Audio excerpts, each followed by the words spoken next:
Welcome back, my friends, to the show that never ends. We're so glad you could attend. Come inside. Come inside. It's Dusty. It's your boy. How you doing? Been a good 2 weeks for you? Been a good 2 weeks for me. It's been awesome. It's a beautiful sunny day here in San Jose, California. 74 degrees. Bright and sunny. I was out getting my teeth cleaned this morning and taking care of stuff and, you know, those adult things you need to do when you're an adult. You know, take care of bills, put gas in the truck, things like that. But you don't want to hear about that. You don't want to hear about my day, do you? No, nobody wants to hear about my day. You're here to meet one Sophie Cabera. Soph, where are you? Hey, how's it going? What's up? How you doing out there in Colorado? I'm doing all right. It is dark and cold. Dark and cold. What part of Colorado are you in, by the way? I am in downtown Denver right now. Downtown Denver, Colorado. Nice. Mm-hmm. I think the only time I was ever in Denver, I was driving through it. Yeah, it's pretty nice here. I just moved from Florida, so I enjoy it. Yeah. Mm-hmm. So you getting into snow, going snow things like tubing or skiing or snowboarding, or are you just staying inside with a cup of cocoa? I actually went snowboarding a couple weeks ago for the first time. Yeah. I fell a lot, but I used to surf, so I was pretty good at it. Yeah, you'll pick that up after a while. Yeah. I used to skateboard, so it took me about a weekend, and then I'm fine. Yeah, exactly. I like snowboarding. I've been doing it for about 7-8 years now. So, yeah, I'm excited to get into it. Nice. It's great, other than the equipment. Damned expensive. But it's really expensive. Yeah, so let's get into it. First stock question I'm going to give to everybody. What are some of your earliest memories of cartoons or comics that you enjoyed as a kid? Well, I definitely enjoyed the mornings when my father would read me the comics in the paper because I was too young to read them myself. Mm-hmm. So I used to remember not being able to understand any of the words, but just seeing the pictures and really kind of making my own stories in my head, you know, what these characters were doing outside of the comic. And my favorite was Calvin and Hobbes by far. I think everyone knows that. I think almost every cartoonist my age, I'm in my late 20s, can cite that as a reference and an inspiration. So I definitely like that. And I watched, you know, Disney all the time, Rescue Rangers, Gummy Bears. I'm pretty old, so I liked all those late 80s, early 90s stuff. No, you're not old at all. Unless you can bring up Sigmund and the Sea Monsters. You're not that old. I have no idea what that is. That's just it. Okay. All right. Yeah. No. I used to watch those weird Sid and Marty Krofft dropping acid Lidsvilles and things like that. Oh wow. Yeah. Those. No, I've seen some of those, but I didn't watch the original Ponies as a kid because I didn't really like it. So, and I definitely like it now. Yes. You know, the new one. So. We all like it now. What was that one thing that got you to pick up a pencil and start drawing? Well, I started off with finger paints, so I couldn't hold a pencil really well yet. My parents, you know, obviously a theme here, they're very supportive of art.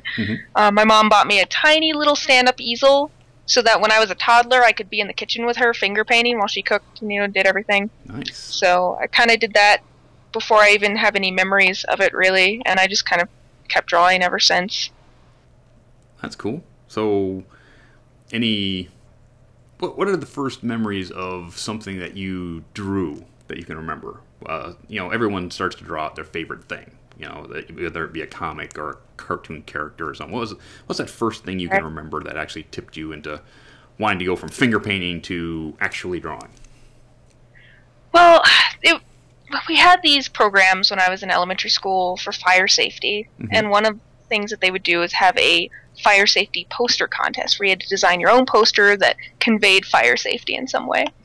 And I had picked the safety tip that you don't go for possessions or valuables, just get out of the house. So I had Garfield trying to go back into a house for his lasagna that was on fire. And my entire class was just in love with it. Like, everyone showered with me with attention for a week or two because of that poster. Everyone wanted me to draw Garfield or this character or that character. And that's kind of when I was like, I want to do this. This is fun. So cool. It was, yes, Garfield trying to save lasagna. Garfield trying to save lasagna. Love it. So going from grade school and fire posters, you obviously moved up into some other schooling or training in drawing. What kind of training have you had in your art field? Oh, well, I went to college over in Orlando for art and animation. I'd always kind of wanted to be an animator, but as that kind of progressed, I realized I liked illustration more and comics more. So while I do have a background in 3D and 2D animation, I ultimately went more of an illustrator route. So I went to college, I graduated with a bachelor's, and throughout the entire course I had life studies and, live model studies. So it was really helpful. I think one of the things people kind of make the mistake of when they start learning to draw is that they'll learn one style, like take pony for example. They'll only draw ponies when you really need that basis of, draw a cup that's sitting in front of you, or a spoon, or advance to drawing your siblings or your best friend. You have to start with the basics. You can't just draw one thing if you really want to understand the principles. Oh yeah, when when I moved here into California, I took a life drawing class, and the first thing they did is they put a basket of apples out there. It's like, oh, draw that. Yeah, exactly. So boring. Yeah, but draw it. Okay, fine. So we drew that, and it just kept getting big. You draw a boot, draw a chair, draw this, draw a negative space, draw all that kind of stuff. So it was like, wow, it all helps. It all helps. Oh yeah, definitely. What is the one thing that you tell those people who come up to you, ask, and say, "I love your art. How can I get any better at it?"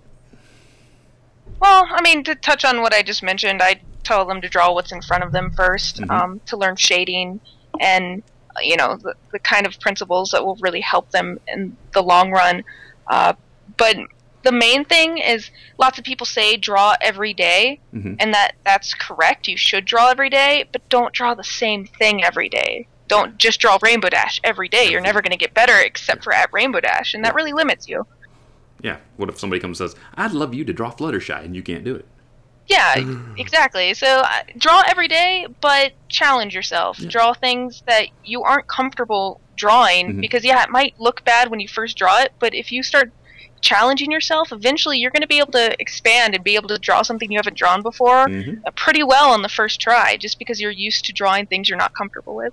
Yep, I can see that.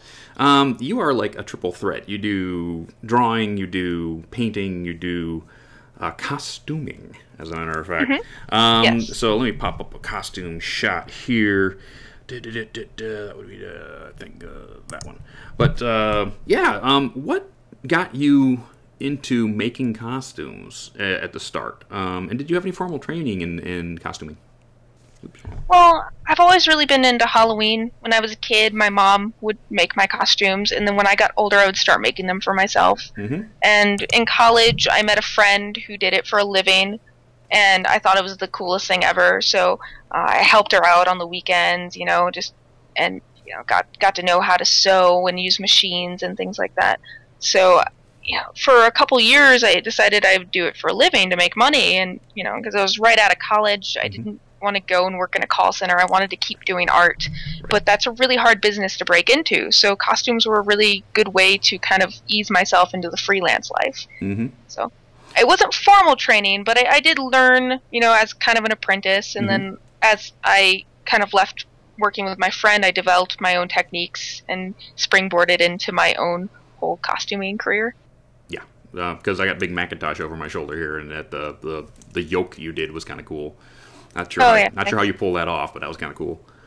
A lot of it's trial and error. That yoke took a couple tries, and it wasn't even perfect when I finished it, but I was happy enough with it, so I went with it. There you go. That's, if anyone wants to get into costuming, that's the big thing, is trial and error. It's not going to look amazing your first time or your second time or your third time. Wait till you're... Yeah. Yeah, it wasn't when I did mine either. Yeah, so it's frustrating to learn, but ultimately it's pretty rewarding, and I enjoy it a lot. I now do art more than costumes, but I still occasionally make them. Yes. Speaking of, people pretty much were introduced to you by these two guys, Rainbow Dash and Applejack, which were the first two that you popped out of the MLP series way back when. Were they actually like a request, or did you just say, I'm going to make these two ponies just because? Well, it was me and my roommate at the time, and we really we loved the show. We'd just gotten into it, and it seriously was the third time I had sat down to watch it when I was like, you know, I bet I could make costumes of these. And this was when no one else had made anything like this. Nothing. It was around 2009, so the fandom was very new. And my favorite character at the time was Rainbow Dash, and my roommate's was Applejack. So I'm like, you know what? Let's just make the characters, and we can go to a couple cons and see if people, you know, like them. So that's what we did, and it was an insane. Like, that is probably the closest I've gone to going viral on the internet, I think, that I've ever been. So that like, the Rainbow Dash popped up on tons of shows on Comedy Central, you know, like, people were just, you know, going crazy about it. Nuts. So, it was very interesting. They were really good. I mean, it's like... Oh, thanks. Yeah, it's like, okay, this is... You saw the stuff that Hasbro did with the dragging rear legs, and then you saw what Sophie Cabera did, and it's like... Hasbro, knock on Soph's door, because she did all of them. There actually was a time where I heard rumors from people who were in the know that Hasbro was thinking about talking to me about making their costumes. You know, they never did, but I heard rumors, so who knows? Yeah, who knows? Like this shot of you guys walking the Dragon Con parade that year. Yeah, So definitely. you did all of them, and all of them were quality stuff. It's sort of like, okay, where's the Hasbro logo? It's like, where's the rep? As all of a sudden, it's like all these ponies are walking in the con, and I think there was a guy. How did you deal with it? I mean, they were so brand new. I'm sure that you had a bunch of haters going, "Oh, well, that's not what they're supposed to look like," or any of that stuff. Because I actually saw a report video from that parade, and the guy was pretty disparaging about your costumes, and I wanted to track this guy down and punch him in the mouth. I don't know if I saw that one. Was it the one where it's like he's playing an older gentleman? Yeah, that guy. That guy. I mean, that was a whole like big joke. That's his shtick. Is it his shtick? Because it didn't. He's not actually even old. That's a costume he puts on, and his shtick is being kind of. I wasn't very happy with him. Yeah. So I mean, he makes fun of pretty much everything else that he sees too, like Star Wars and everything. Yeah. Okay. But so I don't know. He hit you guys pretty hard. Yeah. I mean, I was kind of expecting it. This was also when, I mean, obviously those kind of costumes are typically from another fandom, right? And at the beginning, those two fandoms did not get along well at all. No. And so I did get a lot of hate for it. I got a lot of, you know, bronies telling me I was ruining their fandom, and a lot of people from the other fandom, you know, being like, "Oh, I hate My Little Pony," because they were just... There was a war at the beginning. I don't know if you remember. I was in the middle of it. Trust me. Yes, I know. Yeah. It's ridiculous because they're both just for fun fandoms. Yeah. It doesn't really matter. No you know, eventually people got over it. And I knew they would. It was just a little rough at the beginning. A little rough. You are you're known for doing series types of art. So you've got the square series, you've got the portrait series. Both were awesome, by the way. I have many of them.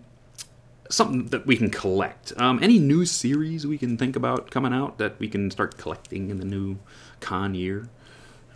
I have a few. Right now, I'm kind of concentrating on taking the Square series and applying it to merchandise because people really enjoyed that series.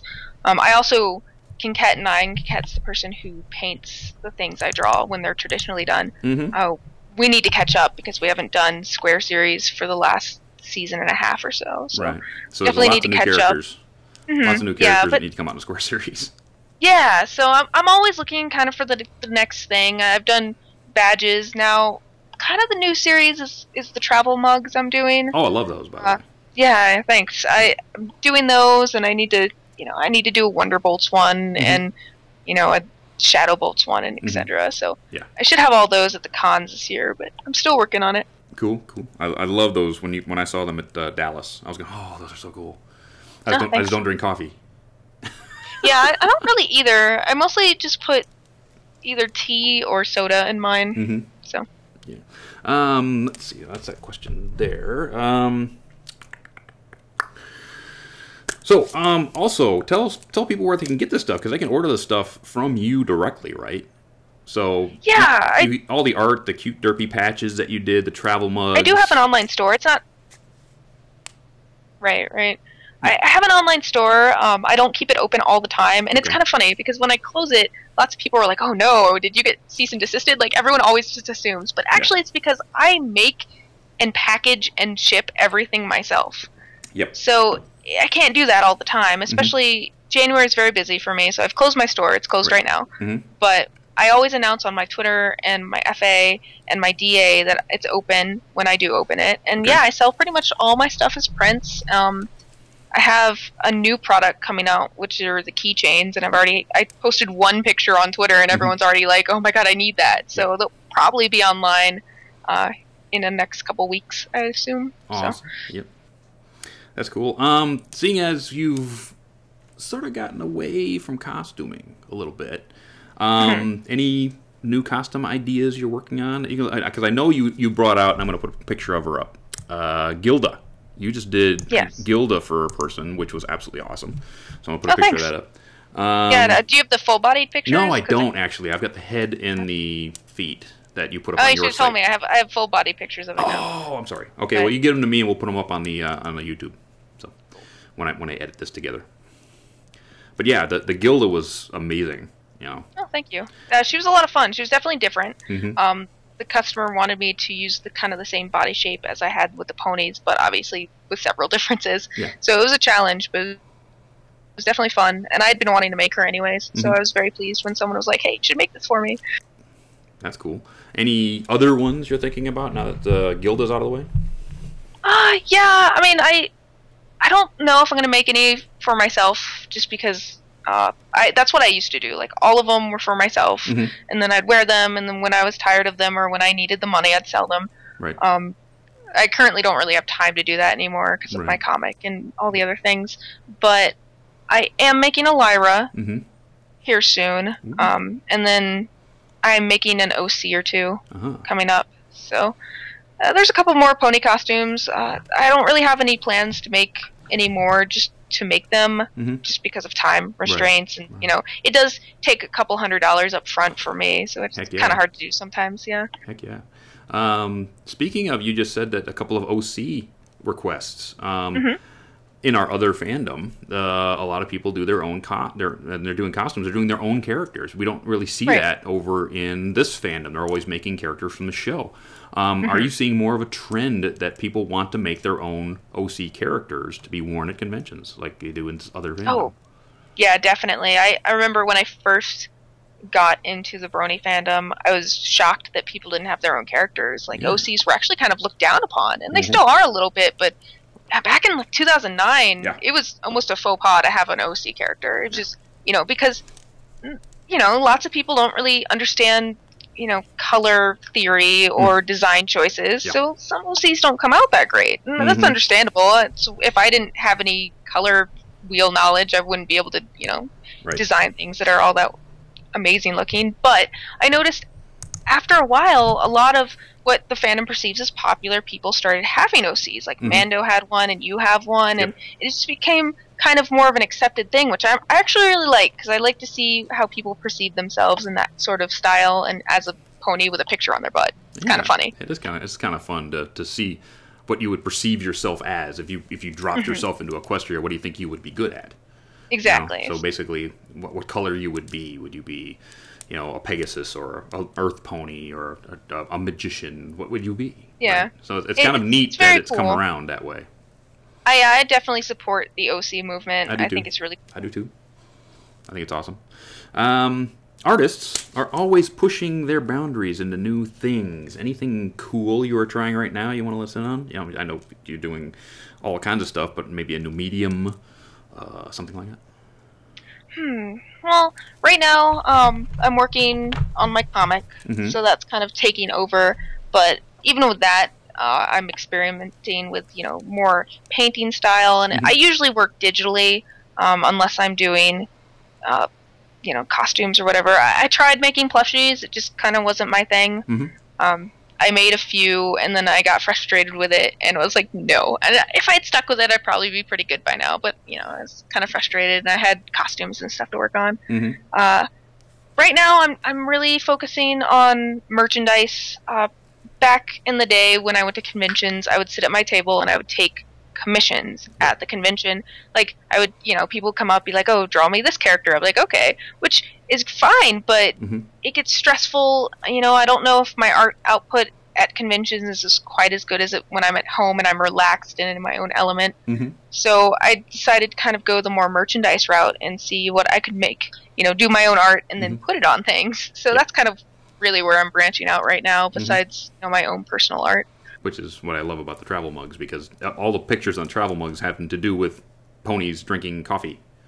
Yes. All the different ways they would drink coffee or tea, which is actually kind of cool. It's definitely fun to match what drink I think would go with what pony. And believe me, I've had people who have disagreed very, very vocally. For me, I would think that Vinyl Scratch would have a bottle of Jack Daniels, but then, it's just me. Yeah. I noticed before I did the main 6, and I noticed lots of kids were buying them. So as funny as because I wanted to put Berry Punch on one, just trashed, and I was like, I probably shouldn't do that. Kids are buying these. Yeah. Speaking of your new comic, Caterwaul, tell us a bit about Caterwaul. Well, Caterwaul is actually something I wrote when I was about 15 in junior high, and it is not the same story as it was, but the principle is the same. I actually wrote it and then kind of dropped the project for while I was in high school and college, and then late college I was like, wait, I had this kind of cute idea, but it was written like a 15-year-old wrote it, so I should probably redo it, revamp it. So I started to, but it was just really hard. Self-publishing comics is really difficult, and it's a labor of love, but it's one that when I was in my late college years doing my thesis, I just didn't have time for. Right. So it was actually, I was about to go to a convention, and I noticed one of the convention publishers had kind of posted like, hey, pitch your story ideas. We need comics and we need novels and we need that kind of thing. And I'm like, you know what? I'm just going to try it. Why not? I have this idea. I haven't really played with it. It's not I've done like one page. Let's just see if anyone would ever be interested in this story. So I took a few shots, and then I went down and I pitched it. And I was very loopy.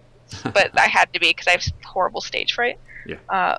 So that I was kind of expecting them to be like, "Oh yeah, that's great, go away now." But they were like, "All right, cool, we'll email you." And I'm like, "All right, whatever." They blew me off. But lo and behold, I went home and I had an email being like, "All right, we want to publish it. Here's your contract. Let us know if you want anything changed." So I was very excited because then I was, a professional comic artist. So I've been doing that. It is a aimed sort of youth literature. It's very inspired by things I used to like when I was a kid, like Narnia and Redwall and those kind of books. And it's kind of just a feel-good, medieval adventure of animal people, which I enjoy. So which is awesome. It will be coming out this year. Yes. So that's cool. I will definitely be announcing every which way that I can where you can get it and when it's coming out, etc. Cool. Speaking of where you can get things from you, which conventions do you plan on attending this year where we can get more of your swag? Oh, well, I do the staple cons like Anthrocon and, going to FC next weekend. As far as pony cons, I haven't really heard back from the ones that I have inquired about. Like, BronyCon doesn't announce who gets tables until next month, I think. So, if I get a table, I will definitely be at BronyCon.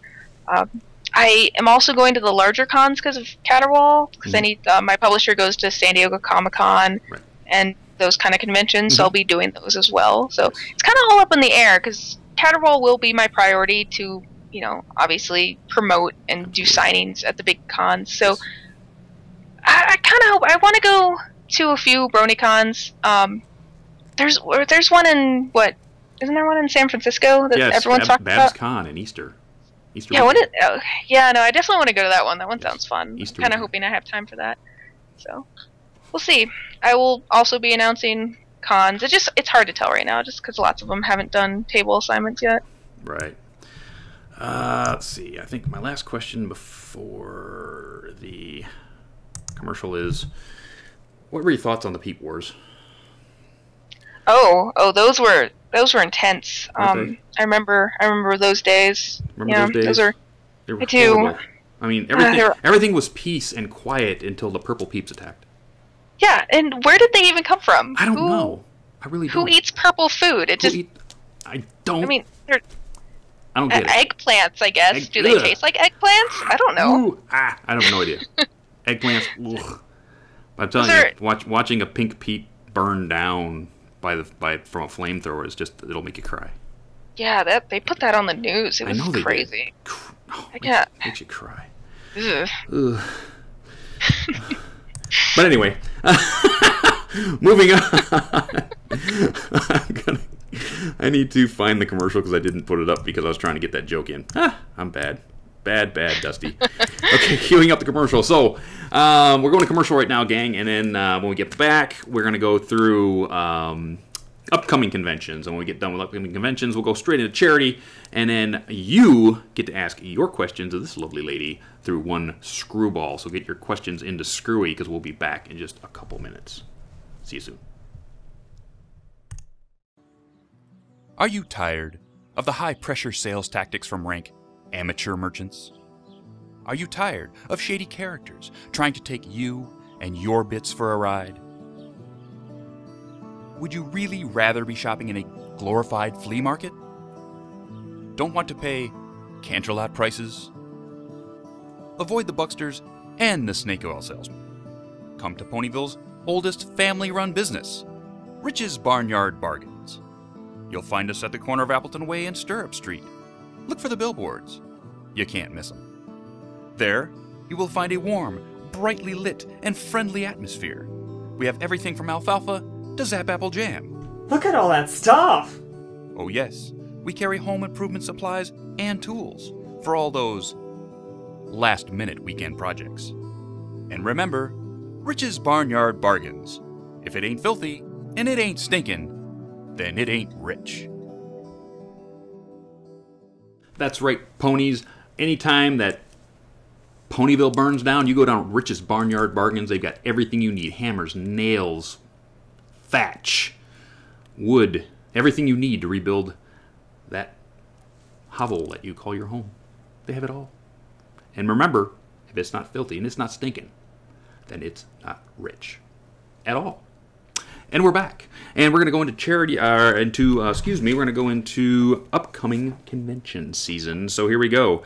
BabsCon, San Francisco, April 18th through 20th, 2014. The list goes on and on of people coming to this one. Andrea Libman, GM Barrow, M.A. Larson, Amy Keating, Rogers, Megan McCarthy, Brian and Brianna Drummond, Peter New. Your Beat Brony's going to be there. Fanning's going to be there. Tarby's going to be there. Michael A's going to be there. I'm sure that Mike the Microphone will be there. It's too close for him not to be. I will drag you there if you don't come. But there you go. Also, you can go to their Ask Golden Gates Tumblr if you want to ask their mascot anything. TrotCon has just announced June 20th through 22nd in Columbus, Ohio. Guests Emily and Tay from Peg Sisters Live, Pixel Kitties, Eurobeat Brony, and Cyril the Wolf will all be there. They're having a contest right now. Their theme is the Renaissance Fair, so go and draw what their OC, Peanut Bucker, would wear to their convention. And then Everfree Northwest, July 4th through 6th, 2014 in Seattle. They've announced Marika Hendricks is going to be there. Registration is open, panel submissions are open, so go do that. BronyCon, August 1st through 3rd, 2014, back in Baltimore. Registration is now open. They have also announced their first guests, Heather Breckel and Tony Fleece from the comic book series. BronyCan, August 22nd through 24th, Richmond, BC, Canada. Just open their pre-reg at bronycan.ca for their details. They are also having a cosplay contest that coordinates with their theme of a changeling invasion, so check that out. And that is the upcoming conventions. If you have a convention that's coming up and you want me to tout it, please send me an email, dusty@manliestbrony.com, and I will get you pimped. Charity. So we're into charity. This week, we had Dave Polsky, the Red Cross of Canada, for Typhoon Haitian disaster relief, and we nailed it. 633 bits on a 500-bit goal. There were two things. There were the 500-bit goal, and we were trying to reach 25K for the year. Did we do that? We'll find out in a minute. So I have, because we hit $500, our giveaways are these. 1, Octavia Melody Funko, large size, right there, and this Twilight Sparkle iPad case, is it an iPhone?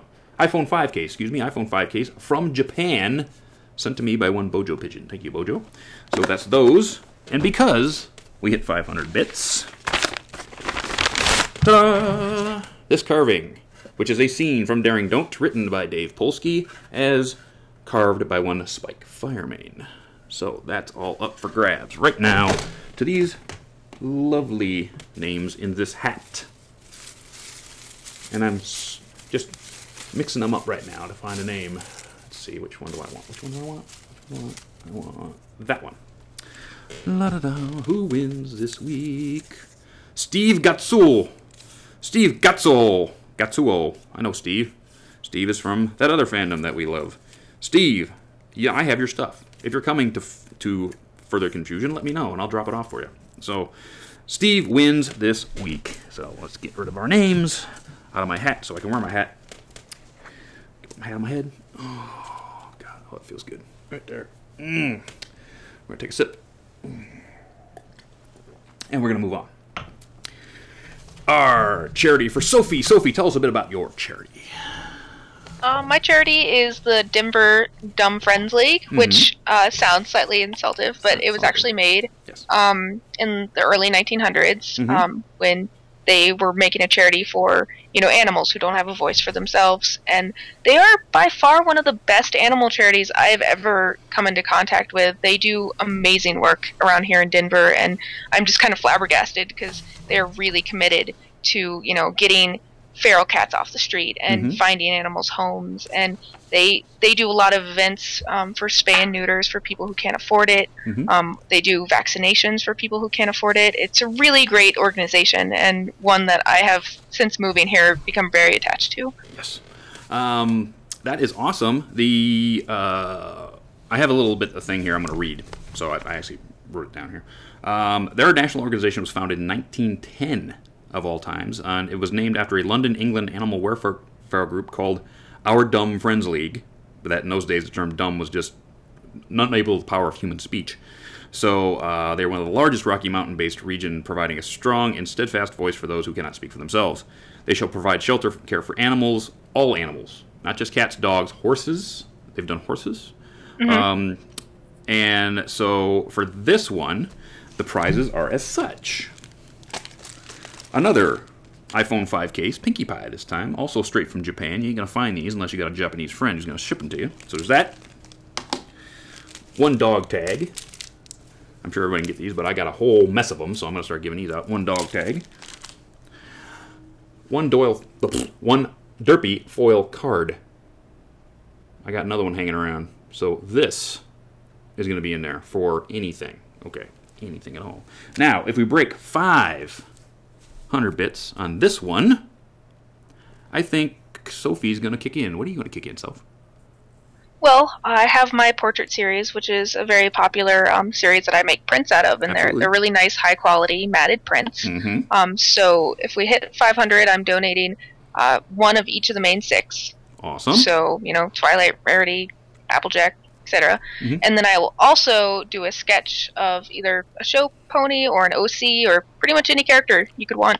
Awesome. That's if we hit 500. That is great. Thank you very much, Soph. Thank you very much. Now, the one thing everybody's been waiting for is, did we hit 25K for the year? And you know what? We did. We hit 25K for the year. You know what got kicked in? A color sketch from Baron Angle of your OC. From this pile of names right down here. Where I put them, right there. So I'm going to reach down here and get a name. Who gets the color sketch? This person right here. Who do I know? Phoenix Core. Phoenix! You get the color sketch, my friend. Thank you very much for your support all year. You've been one of our... there every time we do a charity. Thank you very much for your support. And we're going to get a hold of you and see what character you want sketched in color by one Baron Angle. Thank you very much. Let me note that so I don't lose who you are and what you get. Put a note real quick. Okay, color sketch on that. Okay, cool. And thank you very much, everybody, for your support all year long. We're going to do it again all year with every guest that comes on. We're gonna knock this out of the park again this year because we got started late last year and we still hit 25K. I want to do it again. I want to hit 25K again. We got an entire year to do it. We're going to start off with Sophie's charity. We're going to hit 500 and more And this time, we can do it, and we're going to do it again and again and again, because you know why? Because we're awesome. And you're awesome. Yes, we are. So, with that, charity is over for the week. But you know what, Soph? You know what? Screwy's lost again. Oh, no. Where'd he go? I don't know. Have you seen him? Screwy. Yeah? There he is. Oh, hey. Hey, I'm buddy. never lost. I just take my time getting back. That's true. That's true. You always do. How you doing, my friend? I'm doing pretty awesome. Awesome. How is it up there in the snowy wilds, plains of Canada? Well, here in the West, it's still actually, what's the term? Really warm. Really warm. Minus like, 20 Celsius is really warm. No. Minus 2 Celsius is really warm. It's kind of warm. That's really warm for a Canadian winter. That's for sure. Wow. But I've been reeling in questions like a zone fishing. That's good. Well, why don't you throw some out here for her? I will do that. This one's for you, Sophie. For Prancer O'Hara. I think that's how you say it. Question for you is, what pony is the most difficult for you to draw? Oh, well, I would have to say Chrysalis. Chrysalis or Sombra. They're both very difficult. Chrysalis more so because she has so many details. Like, all so many cheese legs. Yeah, so many cheese legs. And, generally it's just kind of hard. She always has that piece of hair in her face that makes expressions harder to convey. Sombra's hard just because there isn't a lot of, showtime for him, so you have pretty much the one scene of him flying and screaming, so you kind of have to take lots of liberties with his character. I've only drawn him a couple times, so. He's my most favorite, I'm not gonna lie. I was actually, today at work, my friend's like, what's the most evil villain in the show? And I'm like, well, Chrysalis is pretty darn evil, but I'll give it to Sombra. And then I show him a picture, and he's like, that's a pony from My Little Pony. And I'm like, yeah, it is. He's like, why does he have fangs? Does he eat meat? And he just kept questioning me over and over again. He's pretty evil. He did enslave in a kingdom for how many years? Enslave an entire kingdom. On his own. And I tell him that he looks like the smoke monster from Lost. I have a theory. I have a theory about him, that he's actually, a discorded Star Swirl the Bearded. Ooh, that'd be cool. He could not come to grips with friendship, and it drove him mad. That's why he couldn't do. That's probably why he couldn't do that one spell that ended up turning Twilight into an Alicorn, and then he's like, I can't do it. That's why he couldn't finish his last spell, and Twilight had to finish it because he could not come up with the friendship to make it work. Interesting. Theories. And he probably thinks that maybe crystals are part of it, and that's why he wants them so badly. That's why he wants them so bad. He wanted the crystals because he thought the crystals were going to. Please, do something. He just has ADHD. He just loves the shiny things. No, he just likes little square hamburgers from Florida. Yeah. Oh yes. Oh no, awful. He's evil. Yes, I knew I was going to get them in there somewhere. Next. So this one is from Nathan Barlow. For all, this is for everyone. Where are you going to attend any conventions soon? Yeah, we're doing Further Confusion this weekend, and then BabsCon come spring. BabsCon and Easter. So those are the two for me so far. Probably Everfree Northwest if I can swing it. I'd love to go to Brony Can. Don't know if that's going to swing. I've got my passport now. It's just I don't know if I can swing the time or the money. Swing the time and money, Dusty. Do it. Do it for me. I'm trying, buddy. I'm trying. Do it for Vancouver. What about you, Sophie? Well, I'm in line to get a BronyCon table, so if I get a table, I'll definitely be there. I do want to go to that BabsCon because that sounds awesome, and I've heard everyone talking about it. Absolutely. I've had a couple people actually ask if I was going to BronyCon, but I don't know if that will be in the cards just because it's kind of far away. But we'll see. Everything else is up in the air just because I need to go to other cons to promote Caterwall, and I'm actually getting a puppy in June. A puppy? So, yes. What breed? Not sure yet. Kind of whatever comes around. But I have yes, it's just going to be a puppy. Might be a mutt puppy. Who knows? But I'm getting one because I've wanted a dog forever, and now I'm in a really good place to have one. So Awesome. I don't know if cons are going to be quite as frequent with a puppy on board. Right. So. Just give him one of those backpacks and just carry him around wherever you go. Carry him He's around in like costume. It's a child. Yes, carry him I around can like take- I Fluttershy. can take Hey, I've seen people actually bringing dogs dressed as like ponies and stuff when I was at BronyCon. I'll just dress as Applejack, and There you you go. can be cosplaying Winona. That's There fine. you go. Oh my goodness, yes. Perfect. Perfect. Oh,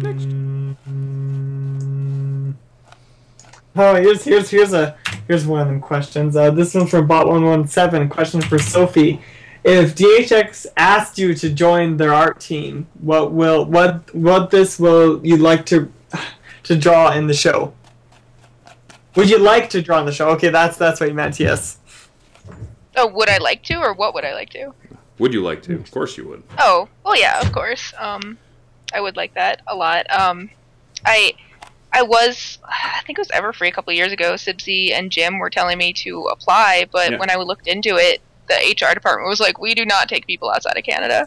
So I was like, "Oh, all right," because I do have some animation experience. I've worked a little bit with Disney doing storyboards for pilot episodes, and it's something that I kind of got into, but like I said before, I ultimately got into illustration rather than animation. Yeah, they talked to Baron Engel about doing illustrations too, and they said that maybe he could work from afar because it doesn't really need to be there for illustration work. Right. So no, apply. Big Jim just put a big thing out last week. They go apply. They're looking for people, new shows, blah blah blah. Yeah, well, maybe. I mean, I have the the prerequisites that I saw. I have the experience and stuff. I do have kind of a nice gig going for me right now with freelance, so it'd be kind of hard to rip me away from that, but I think they could probably convince me. Oh, yeah. Next. Clicky. Oh, yeah. This has been flowing around constantly in the fandom, and everyone's been talking about it. And this one's from Kalo. Question for all. What are your opinions on the Slenderman Easter egg in the latest episode? I have not seen it. I don't believe it's there. It's there. I don't believe it was done on purpose. I believe it might be a animation glitch. It might be a smudge. It might be something. But it's not. No, because both Big Jim Miller and Megan McCarthy said they have no idea what Slenderman was after somebody said there was a Slenderman thing in there. And so in their Twitters, they said they didn't even know what it was. So there's no way it could have gotten in there. Unless a very sly animator snuck it in. If they did, I thought someone had... It was a very sly thing. I mean, very sly. As soon as Pinkie tackles Applejack and they do that twirl thing, you'll see it's saying like playing now. Like the hub is like doing that slash thing, and then you see Slenderman peeking around a bush and then goes in. And when I first saw it, I thought it was. See, I couldn't see his head. I could only see the bow tie and the suit. And I thought it looked like, because the shoulders and the bow tie look like an axe head or something like that, like I don't a know. weapon. I'll have to go back and watch it again because I don't think it's there. I'll give Is it you. actually I'll from give you, the recordings, or did someone? Do you think someone like put it in there, or did someone put it in there? like as a GIF? Because I saw the people- GIF of it, but Yeah, so I saw the GIF, but I never actually looked back because I wouldn't- honestly believed it. I would go back and look at the actual episode and see if it's there. I mean, I've got it on DVR. I can check it right after the show. So I'm sure people have been saying there. See, I honestly, yeah, a lot of people are saying they looked. It's definitely there. Okay, Wow. we'll find out. That's crazy. Slender Man. Not like Just scary can't things. comprehend it. Next. 1 second. I'm just so out of it. Fudge cake. This fudge cakes. So this one's from Fluttertree for you, Sophie. I haven't had this one in quite a while. Question for you, Sophie, is what kind of tree would you be and why? ooh, My favorite kind of tree is magnolia tree, just because they Ooh. smell really nice, and when they shed, they're really easy to clean up after. So I guess that one. I mean, That's an original answer. Yeah, I like magnolias. I don't I'm think from the anybody's south. Nobody's ever told us magnolia tree before. So check Yeah, that it was one like out, flutter apple tree. or something. Yeah. Next. Awesome. I like that idea. I'm from the south, so it works. Are you alright? No, I'm alright. It's Don't break a finger over there, dude. No, it's a mechanical keyboard. I try my best not to touch it, but every time I do, you hear that. Sounds like an earthquake and from who knows where.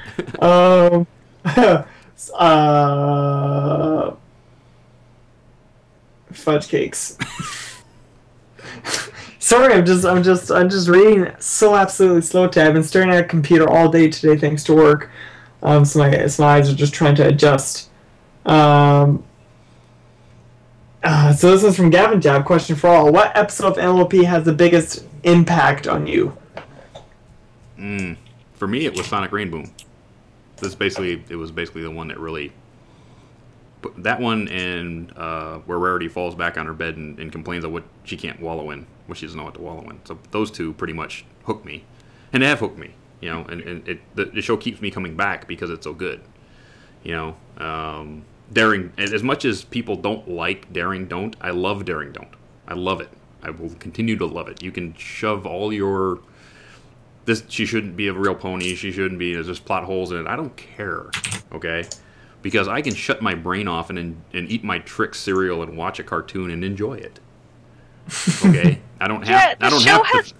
I don't have to ponies think that walk on clouds. Come on. I don't think a superhero is all that crazy of an idea. I don't think a superhero is all crazy of an idea. I don't. I mean, it's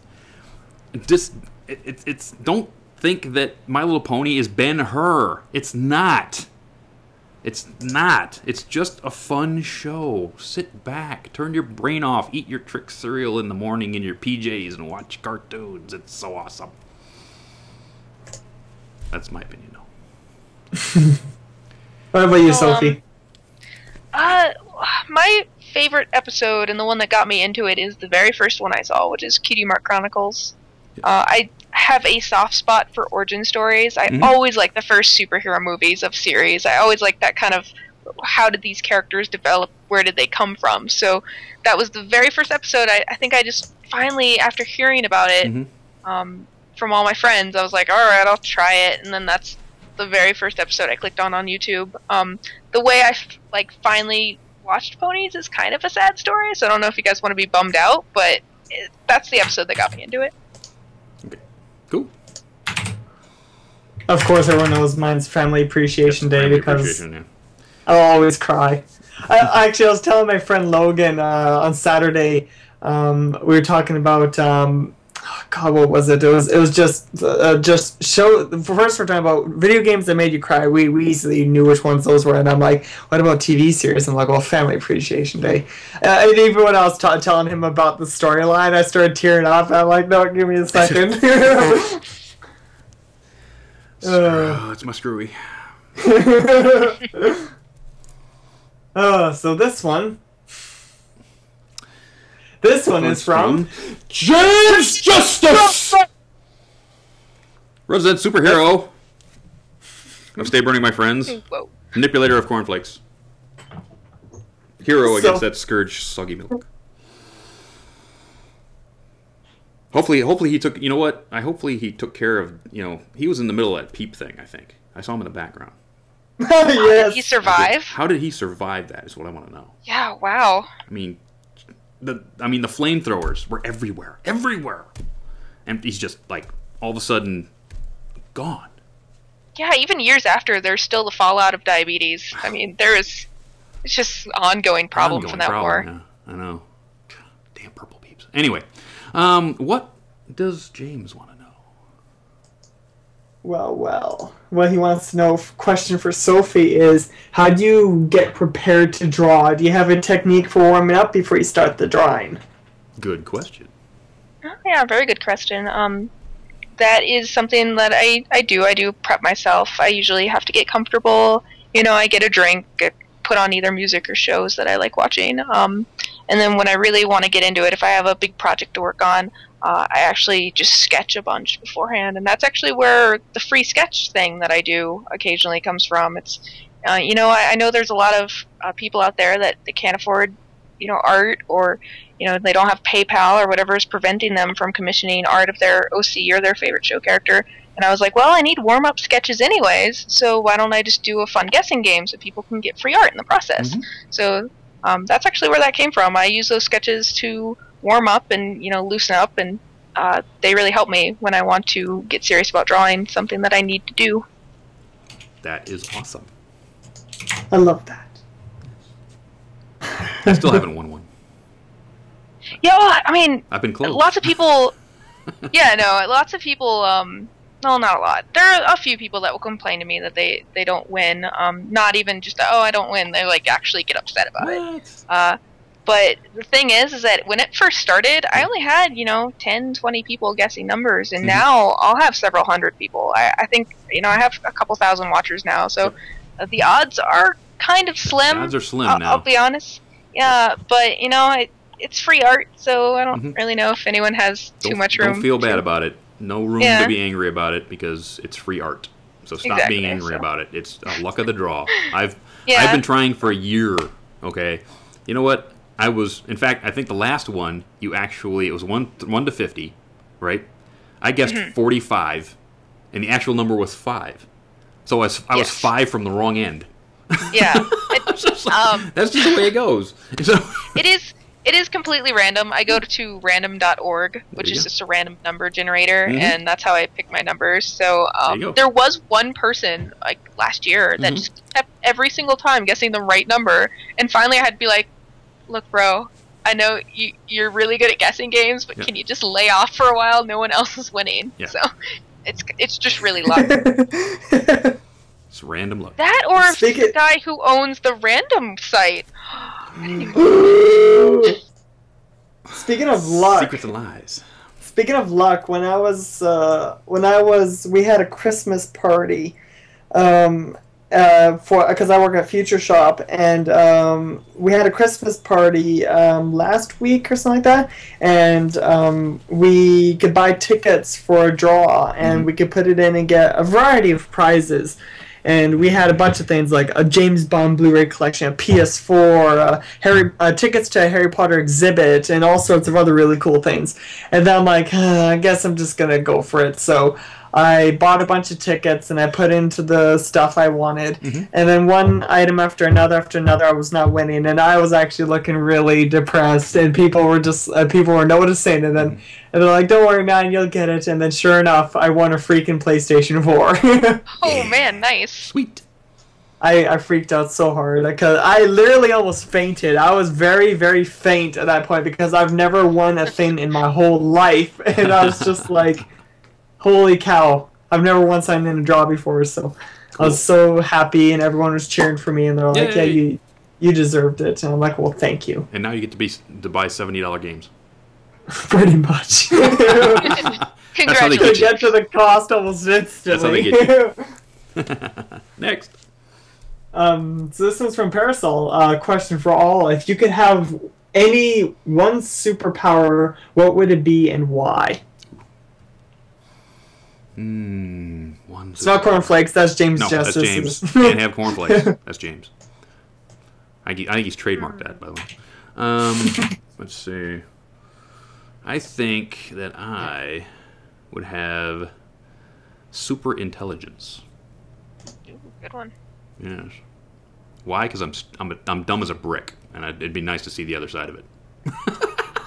Please. How about you, Soph? I think I might. It would depend, because everyone always throws crazy rules around. But if there weren't a lot of rules, I would pick time travel.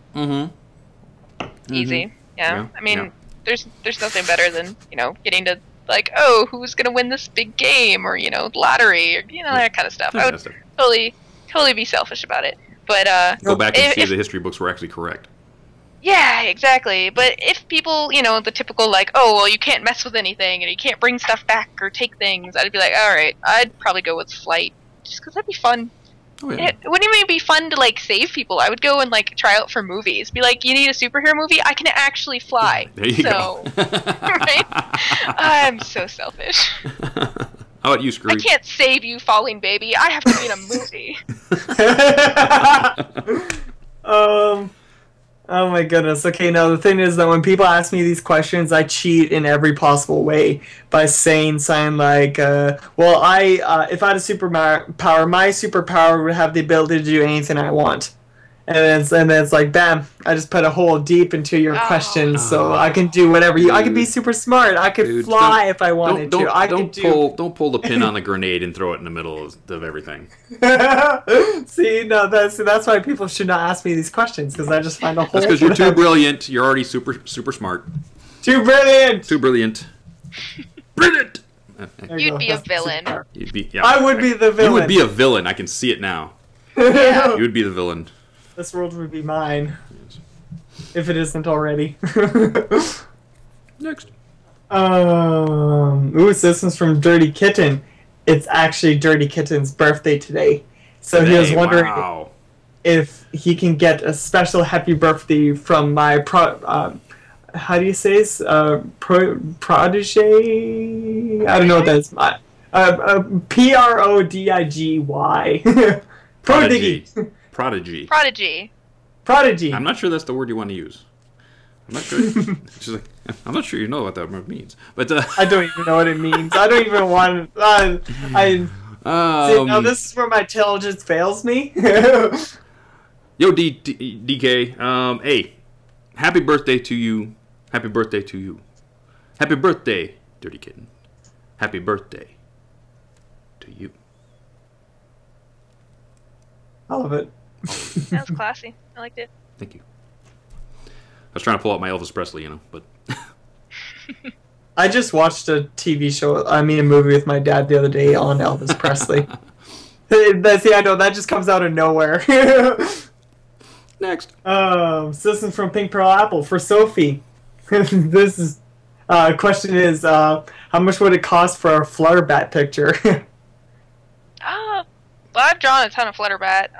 I actually have my commission prices on my DA. Yep. So, they're in an old journal, so I actually need to like pin that or find some way to keep it on the front page. But if anyone's interested in art from me, I'm not open all the time for commissions. I usually open like quick, like first at me gets one. So, but if you ever are curious about my prices, just go to my DA, or you can always like note or email me asking about it. So. Well, I just linked the DA to the guys for you, so. yeah. The DA is pretty on top of what my prices are. Awesome. And also from Pink Pearl, Dusty, I'm getting you something for Valentine's Day. Aw, you know what? You're going to have to, okay that with Amy. Okay. She said also for Amy, too. Okay. All right. Don't go broke. Sending me stuff. You've already sent me enough. So this one is from this name. I can't do this. Tokusatsukuga. To all, what do you think of K-pop / J-pop? Ooh, Korean pop, Japanese pop. Haven't heard a whole ton of it. When I was listening to Japanese music, it was basically Japanese rock music, like Loudness or Japan X or any of those bands. So basically, I'm more into the hard rock end of Japanese music. So I haven't heard a lot of it, so I can't really tell you. Yeah, I'm kind of in the same boat. I haven't really heard a lot. The most I think I've really been exposed to is the Gangnam Style song. I do recall one of my very favorite recent animated films, Wreck-It Ralph, had a J-pop band for the Sugar Rush song, if you guys saw that. Their name's like AKB48 or something. I have no idea, but I was actually entertained because, first of all, it was perfect for the game inside that movie. The sound and everything was just phenomenal. It's like exactly what you think that kind of game would have. But apparently, just some random animator was like listening to that song when like the director walked by as they were working on the movie, and he was like, "Wait, what is that? That needs to be in the movie." So they had them write a song for Wreck-It Ralph, which is cool. I actually really love the soundtrack to that movie. It was awesome. Me too. Yeah. Rumors of second. Oh boy, I seriously hope so. Yeah, that'd be great. I'm really excited about the second How to Train Your Dragon coming out this year, too. Yeah, I can't wait for that. Sequels. I saw the teaser to that. I'm just like, oh my goodness, yes. I am actually very impressed that the studios went ahead and made Hiccup look older. Like, if you've seen the trailers or the pictures, the posters out now, he looks older. He's obviously hit puberty. He has a little bit of stubble, and I'm just very impressed because it seems like a lot of series kind of just are stagnant in the fact that the characters don't change. It's supposed to be in like the same day, pretty much, like Simpsons. same week. Simpsons. Yeah, exactly. So it's really nice to see a movie studio with such a popular title actually branch off and try something new, as changing the characters and making them obviously mature from the last movie. Because some people are going to want that old Hiccup back, but he's obviously going to be different, and I really like that. Absolutely, I'm going to love it. Love it. Next. Where did I put you? Oh yeah, here we go. So this is from the Guardian Angel. Dusty, what kind of beret is that, and what is on the flash? This is a military-style beret, and the flash is actually... I'm going to put it up next to the camera, and you figure it out.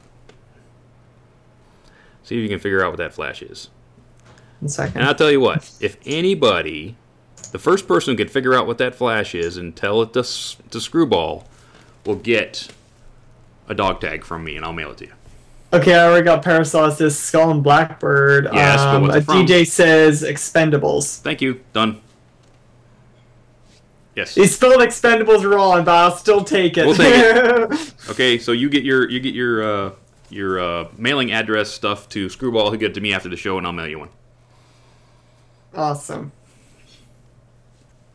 Yes, it's just DJ. No, no, it's alright, DJ. But I would have spelt it wrong. Yes, Expendables 3. Expendables 3 is coming out this summer too. So if you love explosions, if you like stupid plots and explosions, Who's the villain? I don't know yet. Is it you, Screwy? Is it you? Totally is. You with your superpower of everything. Yes. Yes, of everything, Screwy. and I'm gonna fist fight both Bruce Willis and Arnold Schwarzenegger at the same time. It's pretty awesome. Yep, wow, yep. fancy. Fancy. Yeah, that's totally far fetched. I'm Holding not him off with his kung fu. It's dang it! Who is it that's the villain in it? I know it. It'll come back to me probably after the show. I'm like, no, that's what it was. I got his face, but I can't remember. Yeah, whatever. I give up. So this one is from DJ Hexy for all. What is your opinion on Manhattan? What's my opinion on Manhattan? It's pretty much true to life because I've been in Manhattan when I went to BronyCon, New Jersey, because I went there an extra day early and actually walked around Manhattan in that area, and it's pretty much true to life. I actually took a train to Brooklyn to see my friend that I hadn't seen in years, and we sat down and drank beers for a couple hours. I went back to Manhattan and walked around. I thought it was well done. You know, there's the locals, you could tell, are kind of gruff, and the people who were, you know, tourists were not. You could tell. So it was like, I think it was pretty much true to life. What was really cool is they put an actual ode to cats in Times Square.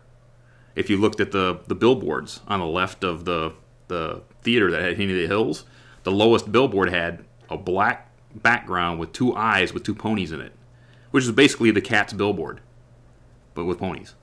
It's freaking hilarious. I loved it. I did not notice that at all. Wow. Yeah.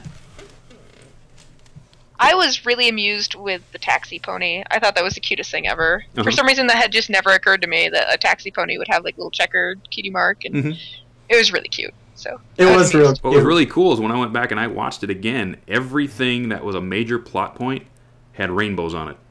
Everything. Really? Yes, if you go back and you look at the taxi, all the other taxis had checkerboards. His had a rainbow. Oh! We got to pay more attention to that now. Yes. Next episodes. I never realized that. Because it's a major plot point. They'll have rainbows on it. This is just speculation. I caught you, Megan. Sure. I caught you. I caught you. I'm pretty sure this is a speculation, but my guess is that these items that they receive, such as the spool, is indeed the keys to the mysterious box. Mysterious box. Box. What's in the box? Yes. But like how her eyes went that rainbow, and how that what is it, that fence thing went all rainbow. It's like, it seems like anything that's a major. Okay, yeah, you really blew my mind, Dusty. Rainbow power, anybody? I think I know what's in that box. And it is a horn for Rainbow Dash. I'm calling it Rainbow Dash Alicorn. Rainbow Dash Alicorn.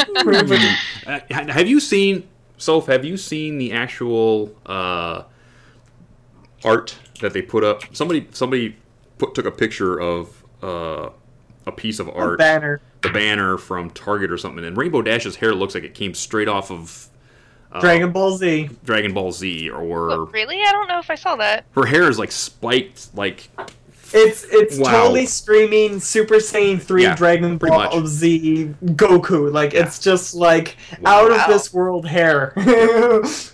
So Rainbow is going to be the main thrust of this, but how is it going to work? I don't know.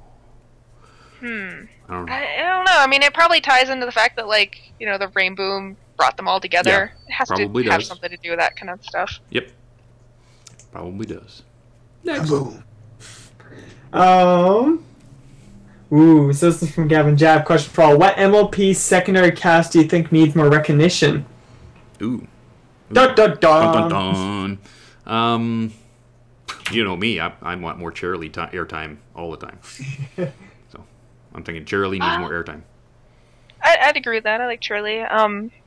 I would have to say Brayburn. I was very upset in the family reunion episode where he did not have any lines. Yeah. But it's kind of a toss-up because I really like Donut Joe, too. I thought he's the cutest. He just has a cute design, and I like him. The weird thing about Apple Family Reunion is that Hayseed Turnip Truck is an apple. Yeah. All right. I was like, huh? I had to think about that for a while. Yeah, I have a love-hate relationship with that episode because I love the Apple family, but I also really love Brayburn, and he did not get any lines. He didn't. So. Yeah, he didn't get any lines. I want to see more of Equestria. I want them to go. We've seen Manhattan now, so Right, yeah. I want to see Philadelphia. I want to see Baltimore. I want to see Las Pegasus. I want to see whatever Los Angeles is. I want to see some more of the country. I want to see some more. And now that we've got season 5 has been announced. Yes, we've got 26 more episodes of maybe seeing more of Equestria. So I would really love to see more about the zebras, I think. Yeah, that'd be cool. Because I love Zecora. She's yeah. not only a really well-designed character, like, if you had to ask me seriously, I think Zecora is probably the best designed character in the show. Quite underused, too. Yeah, very underused. And I'm biased because the voice actress, Brenda, Yes, she's Brenda.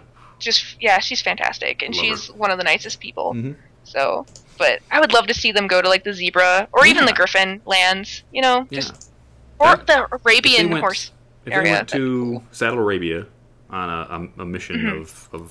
If they went to... I could see it now. If Zecora got a message from home that she had to come back because her father, who's the head of the tribe, is dying or something, and then the main 6 say, we're going with you. And then have that travel episode where everybody has to, like, band together. They kind of split apart and they have to band back together to get her home, kind of thing. Right. Yeah, that'd be great. That'd be It'd be funny if none of the other zebras rhymed. It's just Zecora. Yeah, it's just Zecora. It's like, she comes in they're and she obviously rhymes and they all look at each other. It's like, Yeah, okay. it's like the main 6 is just expecting everyone to rhyme, and they get there and they're like, what the hell? what the heck? That'd be the best. Yes. Buy some apples. She's just. This one's What? for you, Dusty, from Uh-oh. Subtle Wind. What did you think of the Dusty Cat that appeared in Delicious Cabin? I had to have a moment of silence for him because he died. He died too soon. He died way too soon. But yeah, it was kind of cool actually. It was a really good joke. I loved the joke. A lot of people are going, "Oh, that's you. You're canon now." No, it's not. It was just a really good joke.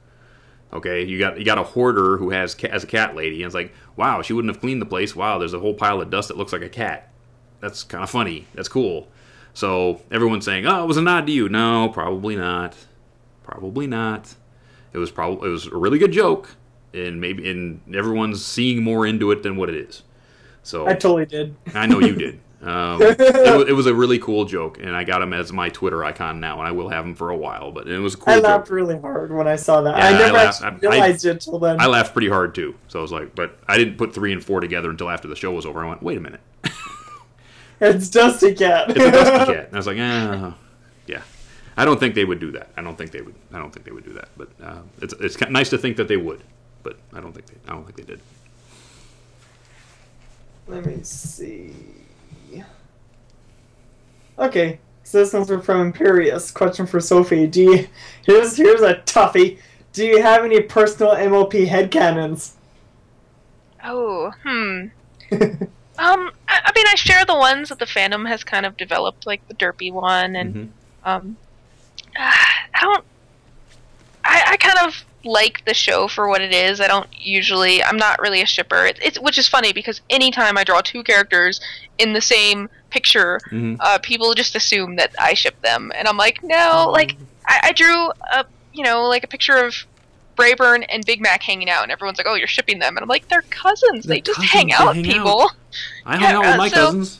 I mean, come on. I think if I had to pick one, I like the idea. I'll admit, I like the Flash Century guy from, like, I like him as a pony. He's a cute pony. I'm kind of personally sad that they are not including him in the show because he's really cute, and I like the idea of Twilight kind of having an interest just because, she's kind of a bookworm, and I feel like in the series, like, she was started out kind of one-dimensional as, like, this just smarty pants, right? And then they really developed her, and I'd like to see even more of, like, her emotions besides just being smart and bookwormish. So I do like Cheerly and Big Mac, though. I think that's a cute pairing. Yep. Yep. I still think Sombra's still alive. I'm sorry. I just want more Sombra because I don't know. There's just something about him. I don't know. It's not until like maybe within a few weeks I realized, holy crap, I actually really do like Sombra. I don't know. Yeah, I wasn't so hot on him until I had to actually sit down and draw him, because I hadn't drawn him at all until someone commissioned a drawing of him, and then that's when I was kind of like, he's kind of cool. I mean, he's actually pretty evil. He can be pretty evil. I think it's just the how mysterious he is and how evil he is I don't know, it just seems to be an appeal for me. It's just like people hate him because he has no character development. I'm like, but that's what makes it so much fun. That's why you want to see more of him, is that so you can get more of a story. I mean, really, did he come out of a 70s rock band, playing bass? I love his style. I don't know. Well, maybe we'll see more of him in the future. They've been pretty good about bringing characters back, so that'd be a cool story to tell, his origin story. And like I mentioned before, I love origin stories. And we need more Gilda. We need to bring Gilda back. Yes. I want more Marika Hendricks. You know what? I actually, with Gilda, not gonna lie, people are always like, oh, she was so mean. But really, she had seen her friend for the first time in what appeared to be a very long time, and Pinkie Pie was being kind of annoying in that episode. Like, Gilda didn't handle it correctly, but she was trying to have quality time with her friend, and Pinkie Pie kept butting in. So I think Gilda has anger management issues. I don't think she's quite as awful as everyone thinks she is. If you want a perfect story of Gilda and why she's not even close to a villain, talk to my good friend Ramble. He he knows how to convince you that she is indeed not even close to a villain, and that she is just misunderstood and that sort of thing. Well, yeah, I mean, I think she's definitely like not the nicest person on Earth, but I think that she's probably lots of people paint her as this awful, awful creature, and I'm like, I don't know. I think Pinkie Pie was just being kind of annoying. Yeah. And it just finally just made her snap a little bit. It was one of her most annoying episodes early on. Yeah. So. Next. Next. Oh, Dr. Claw. I'm not. I was about to say a gate next time, Gadget. But I'm not. Gadget next time. I might have to draw your OC petting a dusty cat from the show now. that might have to happen. It's gonna be like collapsing or something. There you go. Right? I know, but like, the Dr. Claw thing, you're just petting that cat made of dust. I like it. There you go.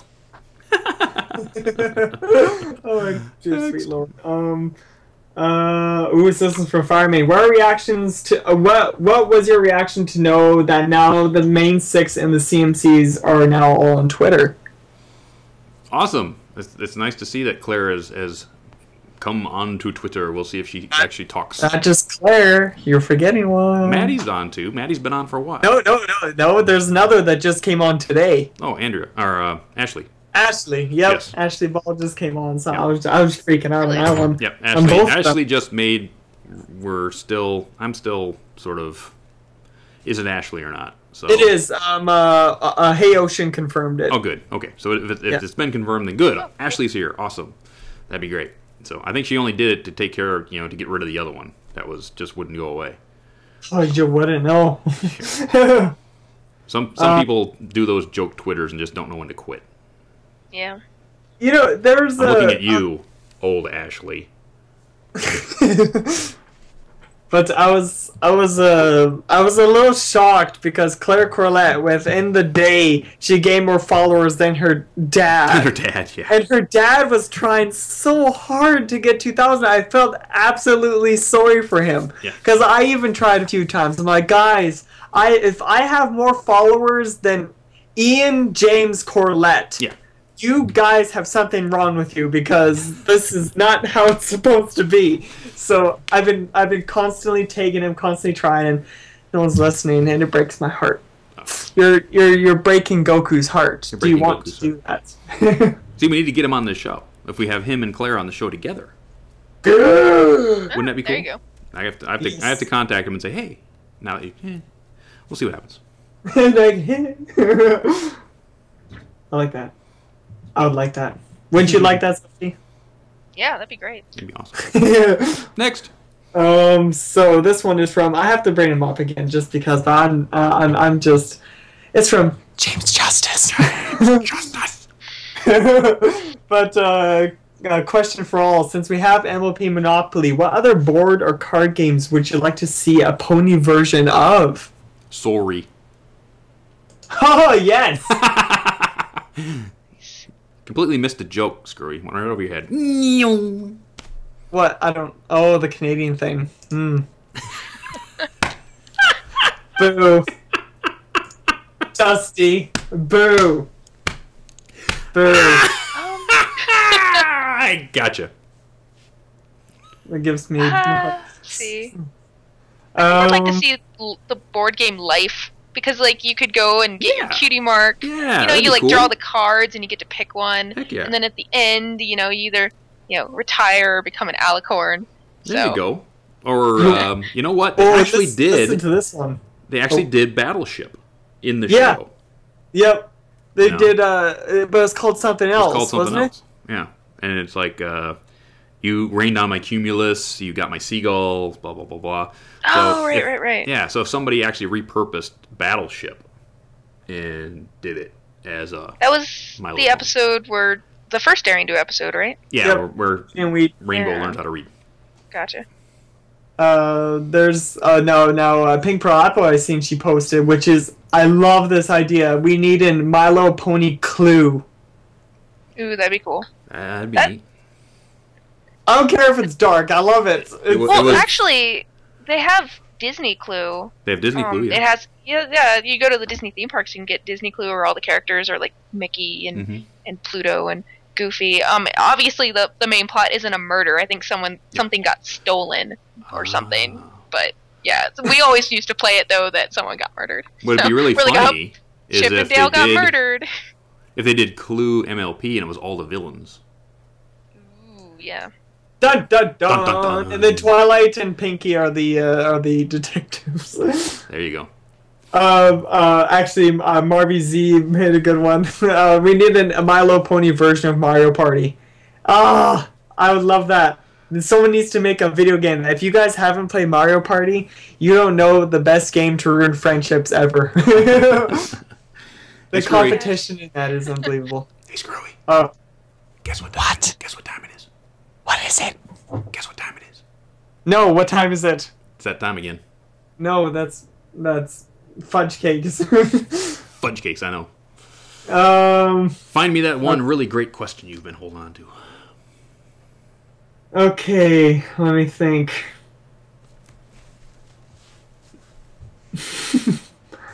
I still have like 20.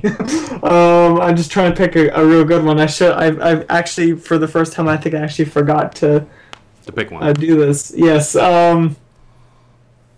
Oh yeah, I'm just gonna bring up Gavin's because I think this one's been asked before, but this one will be for you, Sophie. If you've read any of the My Little Pony comics, which is your favorite story arc? There you go. I definitely like the Chrysalis one. I have not gotten my hands on the Luna one that just came out. Me either. But I haven't either. Me either. I really want to read it because it looks amazing. Yes. So, I really like the comics. They do a great job with those. Mm-hmm. Chrysalis is my favorite too. I don't know, like it was just adorable and hilarious. Yeah. Yep, can't wait for that. I gotta get my hands on the Luna one because I gotta get my hands on it. I'm behind a couple of comic books. Have you guys read the Pirates one at all? I never had a chance to yet. Yes, it was awesome. No, I haven't read that one either. Got to. It was. I've been kind of falling behind since Big Mac's one, so I eventually. Oh yeah. I think that's actually the last one I read too. That one was hilarious, though. Oh my goodness. That one was good. So we are now at the end of the program, and I'm going to read for you right now all the wonderful original programming that you can come back this week and watch right here on Everfree Network. First, you start out on Mondays with this beautiful program, Stay Brony, My Friends. On Tuesdays, though, at 5 p.m. Pacific, 8 p.m. Eastern, is Cutie Art Crusaders. The CAC find the best art this fandom has to offer and tells you all about it. They need to do more of Sophie because it's awesome. The Inventory at KPNY, Wednesdays, Odd Weeks, 5 p.m. Pacific, 8 p.m. Eastern, is a radio drama. What happens if Equestria finds us? The Bronies. What do? Come find out, and they'll tell you all about it. Equestria Inquirer is Wednesdays, 6 p.m. Pacific, 9 p.m. Eastern, the source of truth in Equestria. And then Into the Spotlight with Asaka Jack, Wednesdays, 7 p.m. Pacific, 10 p.m. Eastern, focuses on the person behind the Brony. Sketchy Sounds Live Songcast, Thursdays, 2 p.m. Pacific, 5 p.m. Eastern, a 2-hour live set of music played by Sketchy for you. Post My Video with Jay Haller and BVids, Thursdays, 5 p.m. Pacific, 8 p.m. Eastern. The premier video and animation showcase, interviews with guests and showing off new content in the PMV world. New show, Elements of Harmony, Fridays, 5 p.m. Pacific, 8 p.m. Eastern. New show about the fan music community. Join Six String, Forest Rain, Zeta Prime, Starlight, Ironhoof, and Infinity Pony for an informative show dedicated to providing interviews with musicians and studies of various musical genres within the Brony community. Check it out. I've checked out the first two. They are awesome. Lunar Republic Takeover, Fridays. On the radio side, 3 p.m. Pacific, 6 p.m. Eastern. Nightmare Moon takes over the stream and uses her lunar superiority to play the music that you want to hear right here on this radio station. Mixology with DJ One Trick and DJ Midley, Saturdays, 5 p.m. Pacific, 8 p.m. Eastern. Two awesome DJs take over the stream and bend your ears with all the wubs and tunes you could ever want. Then Eastern Sounds with Frozen Sound, Saturdays, 11 a.m. Pacific, 5 a.m. Eastern, a 2-hour live mix of Brony dance music scheduled for the European time zone friends. Saturday Night Songs with Michelle Krieber, Saturdays, 7 p.m. Pacific, 10 p.m. Eastern. When the Krieber clan is not on the road entertaining you, they'll be home calling in to Everfree Network and entertaining you that way. Then the Blue Screen Bronies, Sundays, 5 p.m. Pacific, 8 p.m. Eastern. The guys help you find all the good games. It's a gaming show. Stay away from those bad PlayStation 4 games. Get all the good ones. They'll tell you which ones they are. Pegasisters Live, Sundays, 7 p.m. Pacific, 10 p.m. Eastern. Emily J. and Tay tell you all the news about our fandom from the Pegasister point of view. And that is all the original content you can come back and watch every week, right here on Everfree Network. And with that, we're at the end of the program. Thank you very much for coming, everybody. And remember, we have a new t-shirt out. Here's the new t-shirt. You want to go to redbubble.com, Everfree Network, to get the new t-shirt. You wanted it, you got it. We might get a new one in a couple of months. This one might be getting a little stale, but for now, that's what we got. Check it out. We love to see you wearing our swag. Also, stick around for the new outro. It's not so new. We've played it a couple times, but it's still awesome. With Filming is Magic Guys, I'm going to have on the show probably sometime in March, and we'll talk about how to do these kind of 3D animation things. So make sure you check that out. Also, I want to let you know, in 2 weeks' time, our next guests will be will be the BabsCon crew, which will tell you everything about what's going on with BabsCon coming Easter weekend. They'll have everybody. Maybe we'll even sneak in a special guest or two. Who knows? I'm trying to get the best things for you guys. So who knows what I can come up with? The mustache knows, but you don't. So I want to thank Sophie for taking time out of her busy schedule for coming. Hey, thanks for having me. Absolutely. Filming is Magic, BabsCon, BronyCon, TrotCon, Everfree Northwest, BronyCan, Care to Win, Amy, my wonderful girlfriend, Everfree Network, Screwy, and you out there for coming every time we turn that camera on and make fools out of ourselves. So thanks a lot for coming, and we will see you in 2 weeks' time when we have information, brand new information from BabsCon. You know you want to go. You want to be here because it's going to be awesome. And by the way, it's San Francisco. You can have bread bowls with clam chowder. You can have fresh crab. You can have ice cream from Ghirardelli. Why wouldn't you want to come? It's awesome around here. You want to be here for BabsCon. Because I'm going to be there. We're all going to be there. Thanks for coming, and we'll see you in 2 weeks. Ciao. Ciao. Bye.